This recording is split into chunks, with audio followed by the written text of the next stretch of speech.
আমার ভাইরা, আহলে বাইতের কথা বলা, আহলে বাইতের মহব্বত করা, এটা সুন্নিদের কাজ। বলেন কাদের কাজ? একটু জোরে বলতে হবে, এই আওয়াজে হবে না আমার। কাদের কাজ? আওয়াজ দেন, কাদের কাজ? সাহাবায়ে কেরামের কথা বলা, সাহাবায়ে কেরামের আলোচনা করা, সাহাবায়ে কেরামকে মহব্বত করা, এটাও সুন্নিদের কাজ। কথা ক্লিয়ার? প্রথম একটা তথ্য শুনেন, আহলুস সুন্নাতি ওয়াল জামাআহ। মনোযোগ আছে আপনাদের? এই শব্দটা কোথা থেকে আসলো? আমরা তো মুসলিম, হুয়া সাম্মাকুমুল মুসলিমিন। আল্লাহ বলেছেন তোমাদেরকে আমি আল্লাহর নাম রেখেছি মুসলমান। কোরআনে কারিমে মুসলিম এসেছে, ঈমানদার এসেছে। কোরআনে তো আহলে সুন্নাত ওয়াল জামাত নাই। আমার কিছু কিছু বন্ধু আমাদেরকে এবং সুশীল সমাজ যারা শিক্ষিত মানুষকে বিভ্রান্ত করে বলে যে আল্লাহ আমাদেরকে দ্বীন দিয়েছেন ইসলাম, আমাদের পরিচয় দিয়েছেন মুসলিম, আমাদেরকে দৌলত দিয়েছেন ঈমান, এবং আমরা হলাম ঈমানদার। তো তারা আবার আহলে সুন্নাত ওয়াল জামাত কোথা থেকে আনলো? এখন শিক্ষিত যারা তারা বিভ্রান্ত হয়ে যায়। কেউ কেউ ঠিকই তো, ইসলামের পরে আবার আহলে সুন্নাত ওয়াল জামাত কোথা থেকে আসলো, কি কারণে আসলো, কি প্রয়োজনে আসলো? এইরকম বিভ্রান্ত হওয়ার সুযোগ আছে না নাই? কথা বলেন, আছে না নাই? আছে বাবা। কেউ কেউ বিভ্রান্ত হয় না জানার কারণে। মনে রাখুন, যে আয়াতটা আমি তেলাওয়াত করেছি, এই আয়াতটা হলো সূরা আলে ইমরানের 106 নম্বর আয়াত। কত? কথা বলে না। 106। কোন সূরা? সূরা আলে ইমরান। আমার আল্লাহ বলেছেন কিয়ামতের দিন কিছু চেহারা হবে ধবধবে সাদা, আর কিছু চেহারা হবে একেবারে ছাই কালো। কিছু হবে নুরানি আর কিছু হবে কালো। এই আয়াতটা সূরা আলে ইমরানের 106 নম্বর আয়াত। এই আয়াতের তাফসীরে ইবনে কাসির সহ পৃথিবীর মধ্যে বড় বড় যত তাফসীর আছে, সকল তাফসীরে নবীর সাহাবী, যাকে তরজুমানুল কোরআন বলা হয়ে থাকে, যাকে কোরআনের মুখপাত্র বলা হয়ে থাকে, নবীর চাচাতো ভাই হযরতে আব্দুল্লাহ ইবনে আব্বাস রাদিয়াল্লাহু তাআলা আনহু, ওনার থেকে বর্ণনা আছে এই আয়াতের তাফসীর। কাদের চেহারা ধবধবে নুরানি সাদা হবে? নবীর চাচাতো ভাই এবং সাহাবী হযরতে আব্দুল্লাহ ইবনে আব্বাস রাদিয়াল্লাহু তাআলা আনহু বলেছিলেন, হুম আহলুস সুন্নাতি ওয়াল জামাআহ। তারা হবেন আহলে সুন্নাত ওয়াল জামাআহ। জোরে বলুন না সুবহানাল্লাহ। তাহলে আহলে সুন্নাত ওয়াল জামাত এই স্লোগানটা চট্টগ্রামের স্লোগান না। কথা কইতেন না আজকে? এটা বাংলাদেশের আবিষ্কার না, এটা এই যুগের আবিষ্কার না, এটা আমার দয়াল নবীর সাহাবায়ে কেরামের যুগেই চর্চিত একটা পরিভাষা। কথা বলেন ঠিক কিনা? এখন হযরতে আব্দুল্লাহ ইবনে আব্বাস, তিনি মুসলমান, তিনি ঈমানদার, তিনি নবীর সাহাবী, সবকিছু ঠিক আছে, কোরআনে কারীমের মুখপাত্র। সেই যুগে তিনি যদি এটার প্রয়োজনীয়তা অনুভব করতে পারেন, 1400 বছর পরে আমরা এটার প্রয়োজনীয়তা অনুভব করতে পারি কি পারি না? এই তথ্যটা মনে থাকবে আপনাদের। নবীর সাহাবী আব্দুল্লাহ ইবনে আব্বাস আহলে সুন্নাত ওয়াল জামাত এই শব্দটা উচ্চারণ করেছেন আমার জানা মতে সর্বপ্রথম। আমার জানার বাহিরে থাকতে পারে, আমি যদ্দূর পাইছি, যদ্দূর দেখছি, আমার জানাটা আপনাদেরকে বললাম। সর্বপ্রথম আহলুস সুন্নাতি ওয়াল জামাত এই শব্দটা উচ্চারণ করেছেন দয়াল নবীর সাহাবী হযরতে আব্দুল্লাহ ইবনে, বলেন আব্দুল্লাহ ইবনে আব্বাস রাদিয়াল্লাহু তাআলা আনহু। আমার ভাইরা, এই আব্দুল্লাহ ইবনে আব্বাস এটা কেন উচ্চারণ করলেন, কি প্রয়োজন উচ্চারণ করলেন? গভীর তথ্য এখানে আছে। কিন্তু আমি তো একটু ক্লান্ত হয়ে যাচ্ছি আপনাদের ক্লান্তি দেখা। কি মনোযোগে এভাবে চাইয়া রয়েছেন নীরবে, না কোনো অলসতা? মনোযোগ আছে? আব্দুল্লাহ ইবনে আব্বাস কেন এই শব্দটা ব্যবহার করেছেন এটারও কারণ আছে। কারণ আব্দুল্লাহ ইবনে আব্বাস ওই ব্যক্তি যিনি সর্বপ্রথম খারজিদের সাথে একটা বহস করেছিলেন। কাদের সাথে? খারজিদের সাথে, মাওলা আলী শের খুদার যুগে। তো তিনি খারজিদেরকেও দেখেছেন, সেই যুগে যারা শিয়া তাদেরকেও দেখেছেন, খারজিদের আকীদা কি সেটাও দেখেছেন, শিয়াদের অবস্থান কি সেটাও দেখেছেন। সবাই তো কোরআনের স্লোগান দিয়েছে, সবাই হাদিসের স্লোগান দিয়েছে, সবাই ইসলামের পরিচয় দিয়েছে, সবাই মুসলমান পরিচয় দিয়েছে। আব্দুল্লাহ ইবনে আব্বাস যখন দেখলেন ইসলামের নামে খারিজি ফেরকা এসেছে, ইসলামের নামে শিয়া ফেরকার উদ্ভব ঘটেছে, দুটাই যখন আছে, ইসলামের সঠিক রূপরেখা যেটা, এটা উম্মতের কাছে স্পষ্ট করার জন্য আরেকটা পরিভাষা দরকার। সেই পরিভাষার নাম হলো আহলে সুন্নাত ওয়াল জামাত। জোরে বলুন না সুবহানাল্লাহ। খারিজিদের সাথে বহস করতে গিয়েছিলেন। আপনারা জানেন হযরতে মাওলা আলী শের খুদার বিরুদ্ধে বিদ্রোহ ঘোষণা করেছিল। হুজুর আমার যদি টাইম শেষ হয়ে যায় আপনি আমার ইশারা দিয়েন।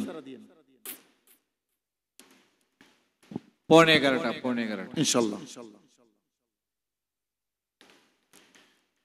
খেয়াল করেন, খারিজিরা হযরত আলীর বিরুদ্ধে বিদ্রোহ ঘোষণা করেছিল। আলীকে দুইটা অপবাদ দিয়েছিল। একটা অপবাদ হলো আলী কাফের। এদিকে নাউজুবিল্লাহ আসতে পাইছি।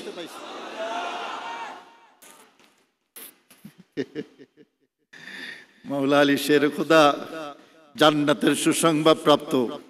কুলাঙ্গার খারিজিরা আলীর বিরুদ্ধে ফতোয়া দিয়েছে কাফের।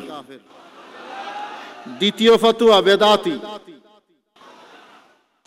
আলীর বিরুদ্ধে ফতোয়া দুইটা, একটা হলো কাফের আর একটা বেদাতি।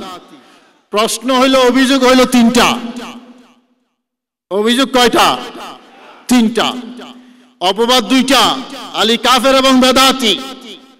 আমার ভাইরা, আর প্রশ্ন হইলো তিনটা আলীর বিরুদ্ধে।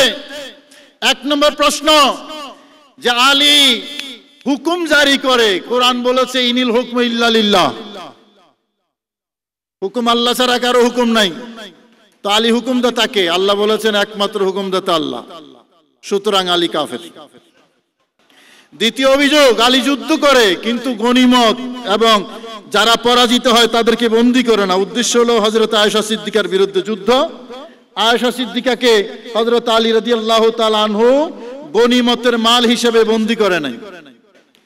তৃতীয় অভিযোগ হলো হযরতে আমিরে মুয়াবিয়া রাদিয়াল্লাহু তাআলা আনহুর সাথে যখন সন্ধি চুক্তি হয়, আলী আমিরুল মুমিনিন শব্দ তিনি মুছে দিয়েছিলেন। সুতরাং আলী আমিরুল মুমিনিন নিজে যখন মুছে দিছে, আমরা আলীকে আমিরুল মুমিনিন কেন মানব? 6000 খারিজি, 6000 তাদের একটা আপনার কি বলে সীমান্ত জায়গায় তাদের বাড়িতে একত্রিত হয়ে তারা সেখানে অবস্থান করছিল। হযরত আব্দুল্লাহ ইবনে আব্বাস আলীর কাছে আইসা বললেন, মাওলা আলী শের খুদা আমি একটু তাদের কাছে যাইতে চাই। কয় আপনারা যদি তারা মারে? বুঝেন, হযরত আলী সেই যুগে তাদের মায়ের আশঙ্কা করছে। আসলেই তারা মারামারিতে খুব পটু। কারা কারা বলেন বলেন কারা? হযরতে আব্দুল্লাহ ইবনে আব্বাস বললেন, না আশা করি পারবে না, আপনি অনুমতি দেন। সংক্ষেপে বলতেছি, হযরত আব্দুল্লাহ ইবনে আব্বাস গেলেন, তিনটা প্রশ্নের কোরআন দিয়ে দলিল দিলেন। দলিল দেওয়ার পরে একটা জবাবও তারা দিতে পারে নাই। হযরতে আব্বাস রাদিয়াল্লাহু তাআলার সাথে পরাজিত হয়ে 6000 থেকে 2000 ওই তাদের আকীদা ত্যাগ করে মাওলা আলী শের খুদার দলভুক্ত হয়ে গেছে। আর একটু জোরে বলুন না সুবহানাল্লাহ। তো খারিজিদের আকীদা এবং মাওলা আলী শের খুদার বিরুদ্ধে যারা বিদ্রোহ করেছে তাদের অবস্থান হযরত আলী দেখেছেন, হযরতে আব্দুল্লাহ ইবনে আব্বাস দেখেছেন বলেই এই বাতিল ফেরকা থেকে ইসলামের সঠিক মতাদর্শকে মানুষের কাছে উপস্থাপন করার জন্য নবীর সাহাবী আব্দুল্লাহ ইবনে আব্বাস সেই যুগে আহলে সুন্নাত ওয়াল জামাতকে চিহ্নিত করে দিয়েছেন। জোরে বলুন না সুবহানাল্লাহ। আহলে সুন্নাত ওয়াল জামাতের আকীদা আদর্শ কি, এটা ব্যাপক আলোচনা, আমি সেদিকে যাচ্ছি না। দুই একটা কনফিউশন শুধু দূর করে আমি আমার বক্তব্য শেষ করব। সুন্নি, আহলুস সুন্নাহ, এই কথাটা দিয়ে আমাদের দেশে ওই যে ভাইয়েরা বললাম, কিছু ভাই আছে তারা মানুষকে বিভ্রান্ত করে। এই সুন্নি মানে কি জানো? সুন্নি মানে হলো যারা সুন্নতের উপর আমল করে। কথা বুঝেন নাই? যারা সুন্নতের উপর আমল করে তারা হলো, কথা কয় না, সুন্নি। বলেন এই কথাটা কি সত্য? আসলে সুন্নি মানে যারা সুন্নতের উপর আমল করে এটা না। মনে রাখবেন, সুন্নতের উপর আমল করা অপরিহার্য, ইগনোর করার কোনো সুযোগ, আওয়াজ দেন, কোনো সুযোগ নাই। ইবাদত, রিয়াজত, ফরজ, ওয়াজিব, সুন্নাত, নফল সবগুলো আমাদের দ্বীনের অংশ, ইগনোর করার কোনো সুযোগ নাই। কিন্তু আহলে সুন্নাত বলতে সুন্নাত বুঝায় না, এটা একটা পরিভাষার নাম। আহলে সুন্নাত বলতে ইসলামের সঠিক আকীদাকে বুঝায়। কথা বলেন ঠিক কিনা?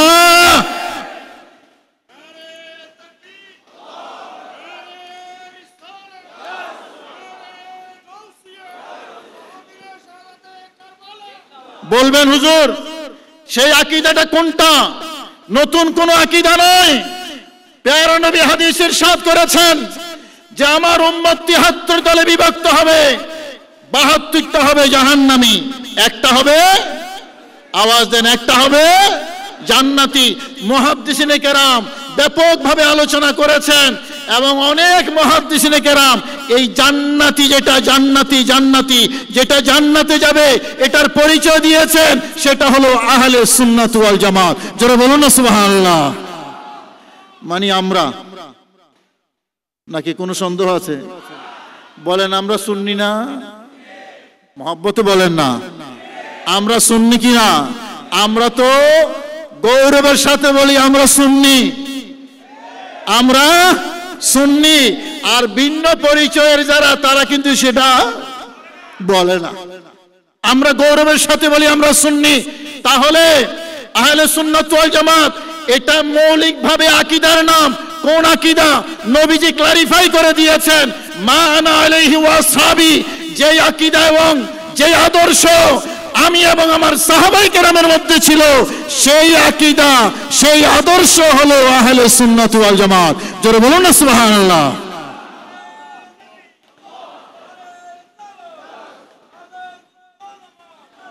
আমার ভাইরা, সেই আকীদা, সেই আদর্শ, এটা হলো আহলে সুন্নাত ওয়াল জামাত। তাহলে আহলে সুন্নাত হলো আকীদার নাম। আমার ভাইরা, এই আহলে সুন্নাত শব্দটা প্রাচীন যুগে সালফে সালেহিনের যুগে ব্যবহৃত হতো মূলত বেদাতের বিপরীতে। যারা বেদাতি ছিল, বেদাতি, এটা খুব গুরুত্বপূর্ণ কথা, একটু মনোযোগ দেবেন। যারা বেদাতি ছিল, আহলে বেদাতের বিপরীতে ব্যবহার হতো আহলে সুন্নাহ, আহলে সুন্নাহ। এখন সময় পাল্টাইছে, এখন আহলে সুন্নতকে তারা বলে আহলে সুন্নত বা সুন্নি যারা, আমরা নাকি বেদাতি। আর একটু জোরে বলবেন না নাউজুবিল্লাহ। মূলত আহলে সুন্নতের বিপরীত যারা, তাদের থেকে আলাদা করার জন্য আহলে সুন্নত ব্যবহার করা হতো। তাদেরকে বলা হতো আহলুল বিদআহ, আহলুল আহওয়া, আহলুল ফুরকা। এটা তাদের পরিচয় ছিল। আমাদের পরিচয় ছিল আহলুস সুন্নাত ওয়াল জামাত। এখন বেদাতিরা সুন্নিদেরকে বলে বেদাতি, উল্টা হয়ে গেছে। এবং এটা কোথা থেকে আসছে, এটার একটা হিস্ট্রি আছে, একটু মনোযোগ দেন। হিস্ট্রিটা হলো এটা খারেজি থেকে আসছে। মনে রাখবেন, শিয়া এবং খারেজি এই দুইটা ফেরকা হলো ইসলামের প্রাচীন বেদাতি ফেরকা, অরিজিনাল বেদাতি ফেরকা। একটার নাম হলো শিয়া, আর একটা নাম হলো, জোরে কইতে অসুবিধা লাগে আপনাদের, বলেন একটার নাম আর একটার নাম। এদিকে আবার আওয়াজ কম পাইতেছি। বলেন, একটার নাম শিয়া, আরেকটার নাম খারিজি। এই দুইটা হলো বড় মাপের প্রাচীন বেদাতি ফেরকা। খারিজিরা বেদাতি, বলেন খারিজিরা, সবাই বলেন খারিজিরা। শিয়ারাও বেদাতি। এই খারিজি যারা বেদাতি, তারা হযরতে আলীর বিরুদ্ধে দুইটা ফতোয়া দিছিল। একটা হলো আলী কাফের, আর একটা হলো আলী বেদাতি। একটা হলো আলী কাফের, আর একটা হলো আলী, অথচ তারা কিন্তু বেদাতি। একটু আগে কি বললাম? আউয়ালু বেদাতিন ফিল ইসলাম বেদাতুল খাওয়ারিজ ওয়া শিয়া। সর্বপ্রথম ইসলামে বেদাতি ফেরকা হলো শিয়া ফেরকা, খারিজি ফেরকা। তাহলে খারিজিরা বেদাতি, যারা নিজেরা বেদাতি, এরা মাওলা আলী শের খোদার বিরুদ্ধে অভিযোগ দিয়েছে বেদাতি। কথা বুঝেন নাই? নিজের পরিচয় গোপন করার জন্য আরেকজনকে বেদাতি বলে, ঠিক কিনা বাবা? এখনো যারা আমাদের দেশের তারা, যারা আমাদেরকে বেদাতি বলে, আমাদের বুঝতে বাকি নাই এই কৌশলটা মূলত খারিজিদের কৌশল। খারিজিরা বেদাতি হয়ে যেভাবে মাওলা আলী শের খুদা, যিনি হকের উপর ছিলেন, কথা বলেন ঠিক কিনা, হযরত আলী হকের উপর ছিলেন, তাতে কোনো সন্দেহ আছে? কোনো সন্দেহ নাই। আলী হকের উপর ছিলেন, যিনি হকের উপর ছিলেন, ওই খারিজিরা যারা বেদাতি, তারা বেদাতি অভিযোগ দিয়েছে। এই যুগ যারা অরিজিনাল বেদাতি, যারা বাতিল, আকীদায় বাতিল, আমলে বাতিল, তারা সুন্নিদেরকে বেদাতি দেয় তাদের পরিচয় লুকাবার জন্য। কথা বলেন ঠিক কিনা?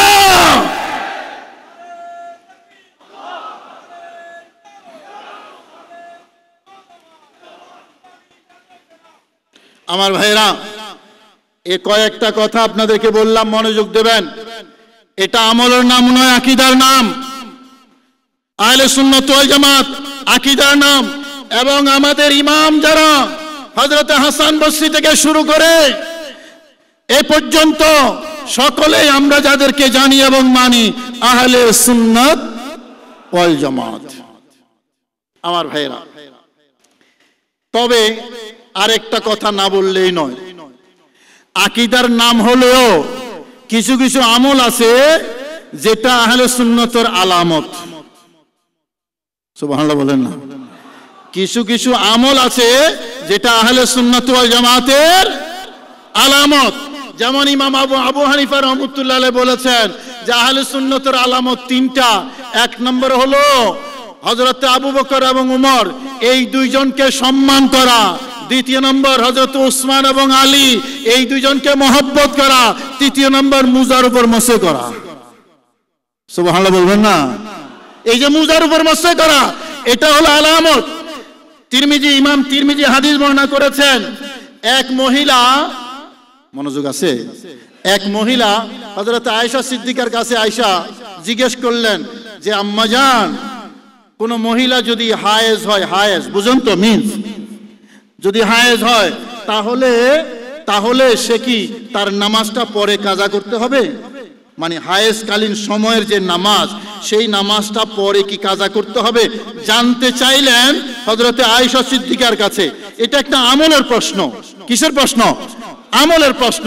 যে হায়েজা মহিলা তার হায়েজকালীন সময়ে নামাজ যেটা সে পড়ে নাই, এটা পবিত্র হওয়ার পরে কাজা করতে হবে কিনা, এটা একটা আমল সংক্রান্ত প্রশ্ন জানতে চাইলেন হযরত আয়েশা সিদ্দিকা, নবীর স্ত্রী, আমাদের মায়ের কাছে।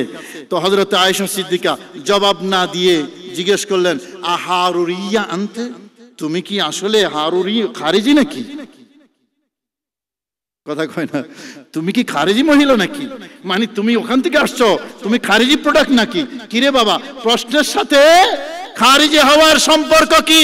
হ্যাঁ ভাইরা, আকীদা না হলেও কিছু কিছু আমল আছে যেগুলো সুন্নি হওয়ার আলামত, কিছু আমল আছে খারিজি হওয়ার আলামত, কিছু আমল আছে বাতিল হওয়ার আলামত। কথা বলেন ঠিক কিনা? এবং এটা যুগে যুগে এক একটা আলামত সুন্নিয়তের আলামত হিসেবে প্রতিষ্ঠিত হয়, ঠিক কিনা? যেমন আমি বলতে পারি, আমরা যে মিলাদ শরীফ পড়ি, বাতিলরা পড়ে, আওয়াজ দেন না, এটা একটা আমল, কিন্তু এটা একটা আমল। কিন্তু এই যুগে মিলাদ শরীফ পড়া, এটা সুন্নি হওয়ার অন্যতম একটা ক্রাইটেরিয়া, ঠিক কিনা ভাইরা আমার? জশ্নে জুলুস ঈদে মিলাদুন নবী, এটাও একটা ক্রাইটেরিয়া। এরকম অসংখ্য, ওই যে কেউ নারে তাকবীর দিয়ে গলায় আটকে যায়, নারে রিসালাত বলতে পারে না, এরকম আছে না নাই? কথা কোন আছে না নাই? এই নারে রিসালাত বলাটা এটাও আমাদের জন্য একটা ক্রাইটেরিয়া, সে আসলে সুন্নি না অসুন্নি বুঝার জন্য এটা একটা বাটন টিপ দিলেই বোঝা যায়। যদি বের হয় আমরা সহজে বুঝা নেই এটা সুন্নি। কথা বলেন ঠিক কিনা? আহলে সুন্নাত আকীদার নাম, কিন্তু কিছু কিছু আমল আছে যেগুলো আহলে সুন্নাত ওয়াল জামাতের সিম্বল বহন করে। আমার ভাইয়েরা মনে রাখবেন, এই নাজাতের রাস্তা একটা, সেটা হলো আহলে সুন্নাত। বলেন আহলে সুন্নাত ওয়াল জামাত। জান্নাতের রাস্তা একটা, আহলে সুন্নাত ওয়াল জামাত।